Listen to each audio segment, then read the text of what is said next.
राधे राधे दोस्तों, जय श्री कृष्ण। ये है एमडीएस यूनिवर्सिटी का बीए पार्ट 3 का सेकंड पेपर है हिंदी साहित्य का। तो रेगुलर के लिए अलग रहता है पेपर और प्राइवेट वालों के लिए अलग रहता है। तो मैं आपको बता देती हूँ, ये प्राइवेट वालों के पेपर है। तो पिछली बार जो मैंने बताया था वो रेगुलर वालों के लिए था। और अलग अलग यूनिवर्सिटी में अलग अलग सिलेबस रहते हैं, तो हल्का फुल्का चेंजेस रहता है, तो घबराने की ज़रूरत नहीं है। तो यहाँ देखिए, ये है कथा साहित्य सब्जेक्ट है और कहानियाँ और उपन्यास के बारे में है। तो 4 प्रश्न तो आपके 2-2 व्याख्या करके आएंगे। 3 तो पाठ्य पुस्तकों में से है और 2 व्याख्याएँ कहानी संग्रह में से, 1 उपन्यास में से है और 3 पाठ्य पुस्तकों में से है। तो प्राइवेट वाले कहाँ पाठ्य पुस्तक पढ़ते हैं, वो सीरीज उठाते हैं, पढ़ते हैं और एग्ज़ाम देने आते हैं। तो मेरी कोशिश ये है कि मैं हल्का फुल्का आपको सारी कहानियों के बारे में और कुछ उपन्यास के बारे में जानकारी दे दूँ। शॉर्ट वीडियो बनाऊँगी, बहुत सारे प्रश्न आपसे मिल जाएंगे और कुछ कथाकारों का परिचय है जो मैंने ऑलरेडी मेरे वीडियो में अपलोड कर रखे हैं, तो आप देख लीजिएगा। एक है उपन्यास जो मेहंदी को रंग, मृदुला सिन्हा है। जी हाँ, मृदुला सिन्हा, इन्हें हिंदी साहित्य अकादमी से पुरस्कृत किया गया है। और कहानी संग्रह है 9 कहानियाँ हैं। उसने कहा था चंद्रधर शर्मा गोलेरी, उसने कहा था। ये पंजाब की पटकथा पर आधारित है और एक लड़की और एक लड़का छोटे बचपन में ही उनकी दोस्ती हो जाती है और लड़का एक बार उससे पूछता है, तेरी कुड़माई हो गई क्या, यानी सगाई हो गई क्या। तो लड़की शर्मा कर चली जाती है। तो लड़का सोचता है हो गई दिखती है, और फिर उसकी वास्तव में उसकी शादी कहीं और हो जाती है। बचपन का प्यार है जो देश प्रेम में बदल जाता है।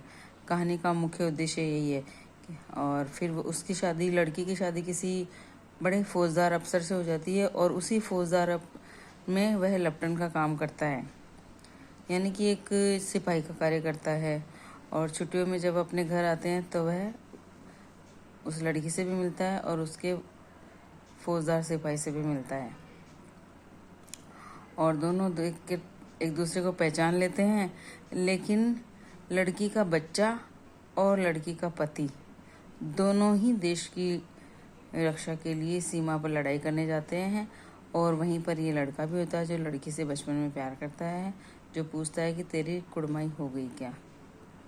और वह अपने बेटे को लड़के के साथ भेज देती है और कहती है कि इसका ध्यान रखना। और इसी का ध्यान रखते रहते उस लड़के का प्रेम देश प्रेम में बदल जाता है और वह मरते मरते कहता है, उसने कहा था कि मेरी कुड़माई हो गई है। बहुत अच्छी कहानी है। कभी तसल्ली से बैठकर मैं अपने ऑफलाइन वाले बच्चों को तो पढ़ाती हूँ, तो बहुत बढ़िया कहानी है।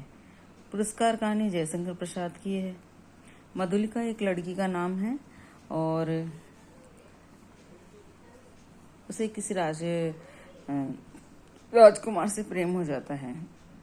मधुलिका राजा के यहाँ जो पूरी जनता होती है, पुरस्कार कहानी का सारांश बता रही हूँ मैं आपको, यानी कि अंत में ये भी कहानी देश प्रेम पर ही है कि जो प्रेम होता है वो देश प्रेम पर देश प्रेम बन जाता है।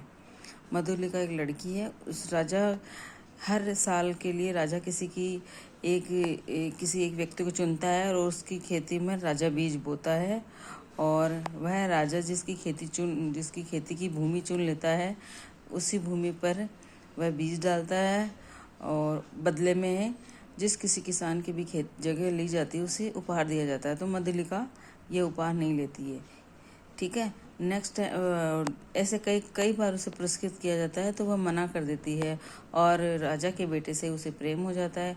लेकिन थोड़े से समय के लिए राजकुमार भटक जाता है तो मधुलिका ही उसे वापस सही रास्ते में लाती है और राजा को बताती है।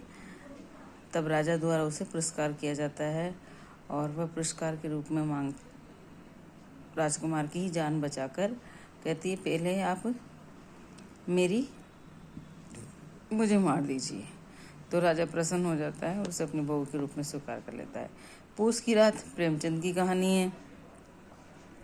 प्रेमचंद कहानीकार भी है और उपन्यास सम्राट भी है। पूस की रात है। बहुत पूस यानी जाड़े का महीना होता है, सर्दी का महीना होता है। और जैसे पूस की रात प्रेमचंद जी की एक बहुत अच्छी कहानी है और इसमें प्रेमचंद ने यथावादी दृष्टिकोण का बड़ा मार्मिकता के साथ व्यंजना की है। इसमें दिन रात कठोर परिश्रम करने के पश्चात आधा पेट भूखा नंगा किसानों को रहना पड़ता है और पीढ़ी दर पीढ़ी साहूकार और जमींदारों के कर्ज के बोझ से लदा हुआ उसका जीवन पशु से भी बदतर हो जाता है। यहाँ उसका एक कुत्ता है जिसका नाम झबरू है और जो पूस की रात का नायक है वो है हल्कू है। तो हल्कू के पास इतना धन नहीं होता है और इतना कमा लेता है, इतना करता है कि वह हर सर्दी ये सोचता है कि इस सर्दी तो मैं रजाई बनवा लूँगा, इस सर्दी तो मैं रजाई बनवा लूँगा। लेकिन ऐसे करते करते हर जाड़ा उसका निकल जाता है और उसकी रजाई नहीं बनती है। और पूंजीवादी जो होते हैं वो उसका शोषण करते रहते हैं। खेत में दिल कपकपा देने वाली ठंडी शीत लहरों से युक्त जाड़े की रात में एक पेड़ के नीचे सिकुड़कर सिमटकर अपने हल्को कुत्ते के साथ में वह ओस की बूंदों के साथ भीगता हुआ पड़ा रहता है। एक दलित किसान है जिसकी बहुत ही मर्मरता से व्यंजना की गई है।